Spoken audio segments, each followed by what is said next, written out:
نماز پڑھ رہا ہے اور آپ اپنی بات کی طرف متوجہ کروا رہے ہیں. دونوں گنہگار ہیں کہ دونوں کو اللہ عز و جل کل بروز قیامت پوچھے گا. جو خشوع کے ساتھ نماز ادا کرتے ہیں. اللہ اکبر.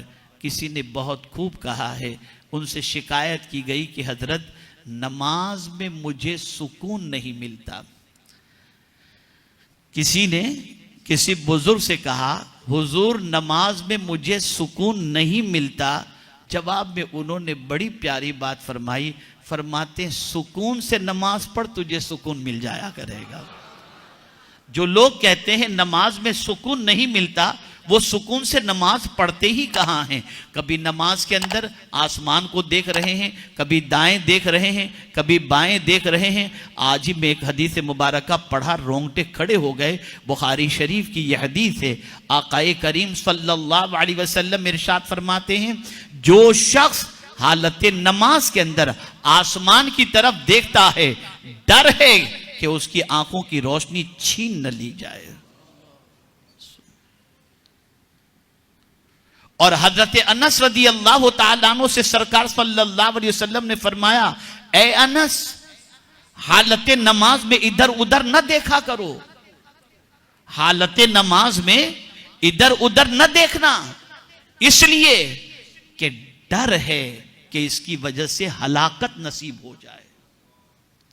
اور ایک بزرگ فرماتے ہیں جو حالت نماز کے اندر آگے دیکھتا ہے, کنکھیوں سے دیکھتا ہے, ادھر ادھر دیکھتا ہے, تو اللہ کی رحمت اس بندے سے کہتی ہے.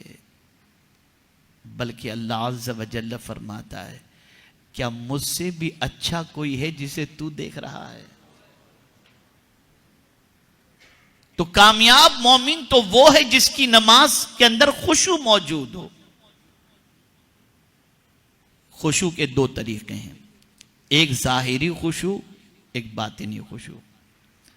ظاہری خشوع کیا ہے؟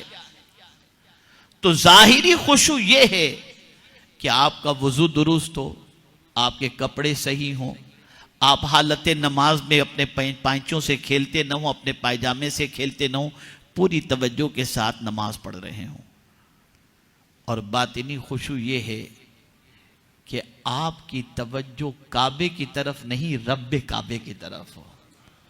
جب آپ کی کیفیت یہ بن جائے گی کہ حالت نماز کے اندر دائیں بائیں دیکھنے کی بجائے, ادھر ادھر دیکھنے کی بجائے اور دوسری چیزوں کی طرف متوجہ ہونے کی بجائے, اگر حالت نماز میں جیسے چہرہ کعبہ کی طرف آپ نے کیا ہے, دل اگر رب کعبہ کی طرف آپ نے کر لیا اور نماز کے اندر گریہ طاری ہوا, رب کی محبت غالب آ گئی اور یہ تصور ہو گیا کہ میں اپنے رب کے حضور حاضر ہوں اور میرا مولا مجھے دیکھ رہا ہے, میں اس کے سامنے کس طرح سے ادب سے کھڑا رہوں.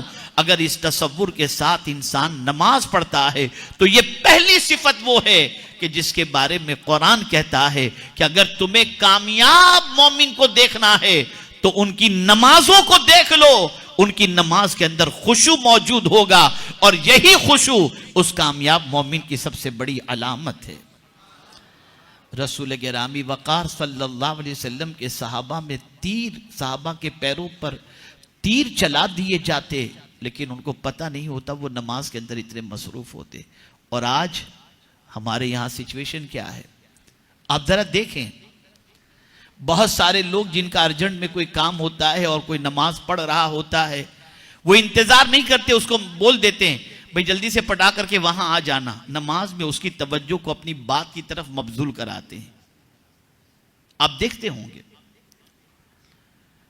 یا تو پھر کوئی نماز میں اسے جانا ہے گھر چھوڑ کر, دیکھو میں پرچہ لکھ کے رکھ کے چھوڑ کے جا رہا ہوں, ذرا پڑھ لینا. وہ نماز پڑھ رہا ہے اور آپ اپنی بات کی طرف متوجہ کروا رہے ہیں. دونوں گنہگار ہیں کہ دونوں کو اللہ عز و جل کل بروز قیامت پوچھے گا, اور وہ جو متوجہ تھا اس کی توجہ کو ہٹانے والے سے اللہ عز و جل فرمائے گا کیا مجھ سے بھی زیادہ تیری اہمیت کو تو سمجھ رہا تھا, یا تیری بات کو کہ مجھ کی میری طرف متوجہ بندے کو تو اپنی طرف متوجہ کر رہا تھا. آپ ذرا سوچو, ہمارے یہاں یہ ساری چیزیں ہو رہی ہیں.